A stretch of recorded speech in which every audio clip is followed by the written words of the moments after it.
안녕하십니까. 위클리 뉴스지 시작합니다. 교회를 넘어 사회에 해악을 끼치는 신천지, 가정을 파괴하고 청년들의 미래를 빼앗는 신천지 집단과 싸우는 사람들이 있습니다.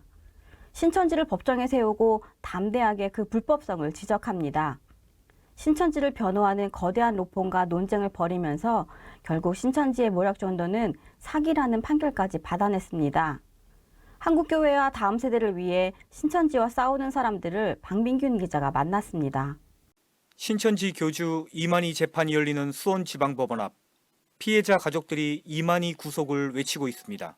대한민국의 암같은 존재 사이비 신천지를 왜 그냥 두십니까?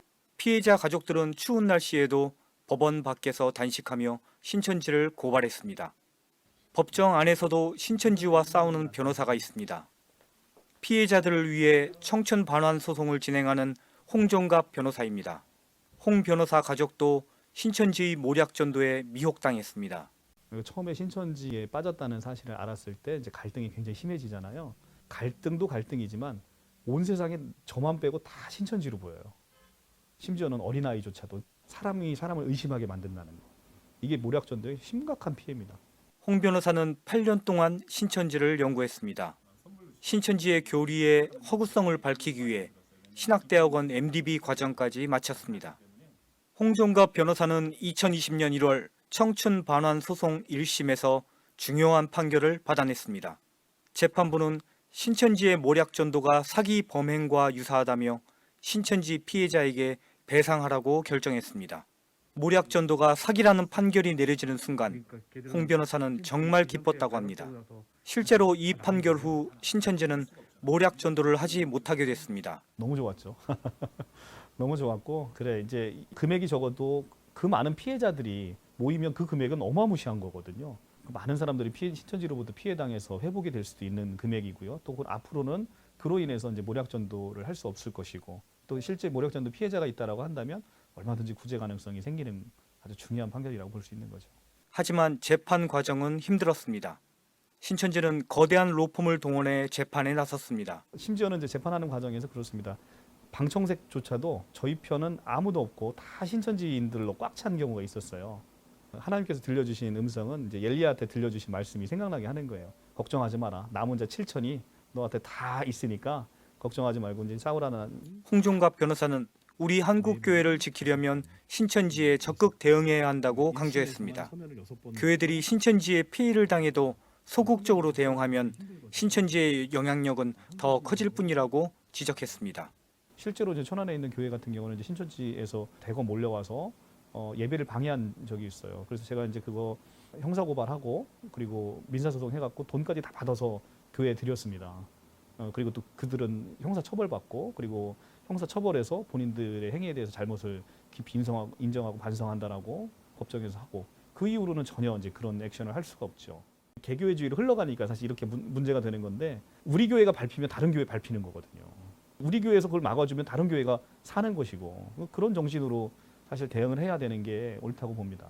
기독신문 뉴스지 박민규입니다. 코로나 사태 이후 사역에 큰 어려움을 겪은 곳 중 하나가 바로 군선교 현장입니다. 특별히 민간인 신분의 군선교사들은 코로나 발생 이후 2년 가까이 교회 성도인 장병들과 대면하지 못하고 있는데요. 강원도 고성에서 사역 중인 박근일 목사도 장병들을 다시 만날 날을 손꼽아 기다리며 기도하고 있었습니다. 동해안 최북단 통일전망대 교회에 정원희 기자가 다녀왔습니다. 북한 땅까지 불과 3km 남짓, 동해안 최북단에 위치한 통일전망대 교회는 북한 땅을 조망하기 위해 설치한 통일전망타워 바로 옆에 위치해 역시 북한 땅을 바라보며 예배할 수 있는 공간입니다. 인근 부대 기독장병 30명 정도가 함께 예배하던 이곳엔 지난해 2월부터 장병들의 발길이 끊겼습니다. 코로나19로 군 장병들의 영해 활동이 제한됐기 때문입니다. 최근 군대 내 단계적 일상 회복의 일환으로 군인교회의 대면 예배가 회복됐지만 경계작전 부대인 이곳엔 해당하지 않는 이야기입니다. 군종 목사들의 경우 직접 부대 안의 장병들을 찾아가 예배를 인도할 수 있지만 이 교회의 담임 목사는 민간인 신분의 군 선교사기에 그마저도 허락되지 않았습니다. 만 12년째 GOP 동부전선 22사단 내 군인교회에서 사역 중인 박근일 목사는 군 복무 시절 해안 경계부대 소초장으로 근무할 당시 하나님께 받은 마음으로 군 선교에 뛰어들었습니다. 박 목사가 이곳에서 사역을 시작한 뒤 박군 차량만 10대가 넘습니다. 장병들을 만나려 하루에도 몇 번씩 험한 비포장길을 오르내리다 보니 차가 버텨내지 못했기 때문입니다. 1000m가 넘는 고도를 빠르게 이동하다 보니 이석증도 얻었습니다. 그럼에도 자신을 필요로 하는 단 한 명의 장병이 있다면 또다시 산을 넘었습니다. 왕복 1시간 반 검문소 지나가면 보통 3시간, 4시간인데 5분을 보더라도 가야 돼요. 그러면 가면 그 친구들은 힘을 얻죠.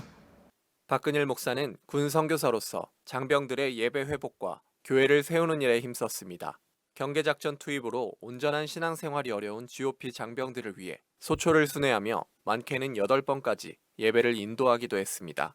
그렇지만 체력의 한계로 더는 홀로 감당하기 어렵다고 판단한 박 목사는 이후 소초마다 예배를 인도할 군종병을 양육했습니다. 그렇게 예배자를 세운 뒤엔 예배 공간을 만드는 데도 앞장섰습니다. 어떤 친구들은 빨래 건조장에서도 예배를 드리고, 그리고 어떤 친구들은 체력 단련장, 사이버 지식과, 그러니까 할 수 있는 공간은 딱 찾아서 했는 거죠, 예배를. 그런 우리 형제들 고충이 있어서, 그래서 이제 어느 날 문득 하나님이 그런 마음을 주시더라고요, 진짜.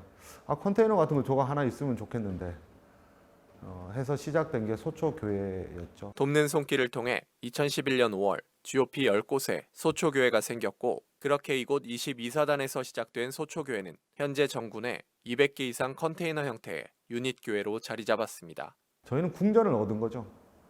왜냐하면 눈치 안 보고 예배 드릴 수 있고.